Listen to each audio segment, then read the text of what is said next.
All right, let's talk about one of the biggest hurdles in AI right now. It's not about coming up with a cool idea. It's about how you take a clever prototype and turn it into something that can actually handle the real world.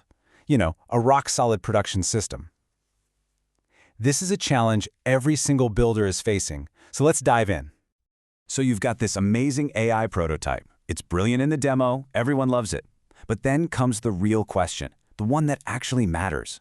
Can it handle 1,000 queries a day? Can it handle the messiness and the scale of reality? Because that leap, that's everything. It's the jump from a cool experiment to a real product. And this is really the heart of the issue. The exact thing that makes a general AI agent so powerful for discovery, its creativity, its flexibility, its wild ability to think on the fly, well, that's its biggest weakness in production. It becomes unpredictable. It gets expensive. Why? Because you're asking it to be creative 1,000 times a day, when what you really need is for it to do the same exact thing perfectly every single time. So what's the solution? How do you crack this production problem? Well, you don't. You don't try to force that generalist into a box it wasn't made for. Instead, you let it evolve into something totally different. You create a specialist agent.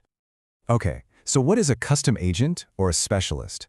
It's not your brainstorming partner. Not at all. A better way to think about it is like a high-performance employee. You've trained them to do one job, and one job only, with incredible efficiency. Their purpose isn't to explore new ideas, it's to execute a proven workflow.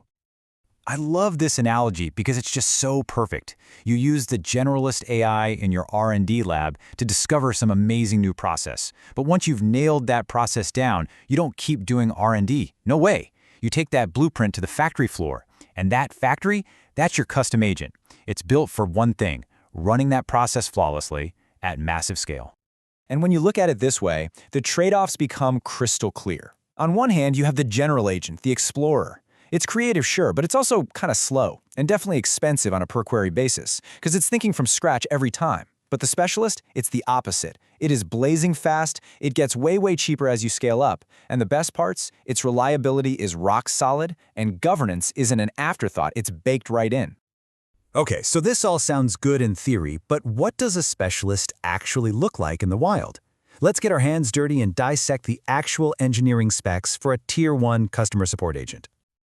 Just look at how precise this is.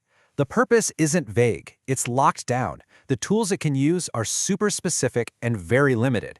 And check out the hard constraints. These aren't just suggestions in a prompt, they are engineered guardrails. This agent will never answer a pricing question. It can't. The moment it sees one, it escalates. That's not a bug, my friend. That is a core safety feature that makes it trustworthy enough for production. So, a question you're probably asking is, where do these super specific, hyper-efficient agents even come from? You don't just sit down and write the code for one from scratch. No, they're the result of an evolutionary process. And this is the key insight of the whole thing. It's not about choosing between a generalist and a specialist. It's about using them in the right order. You use the generalists, the explorer, to figure out the perfect blueprint for the job. And once you have that blueprint, you use it to manufacture your specialist. That's the agent factory model. One discovers, the other executes.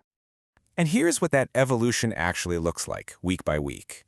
For the first couple of weeks, you're in what we call the incubation phase. You're letting a flexible general agent just explore the problem, and you learn things you never would have guessed, like, hey, 80% of our queries are just about order status. Then, you crystallize all those discoveries into a formal spec. Then, and only then, you move to specialization, where you use an SDK, basically a toolkit for developers, to build that custom agent to your exact specifications. The result? A system that's ready for production, fast, cheap, and totally safe. You see, once you understand this process, your role completely changes. You're no longer just an explorer playing with a creative AI. You become an engineer. You become what we call the builder. And as the builder, your job is all about precision and reliability. First, you define that purpose with surgical clarity.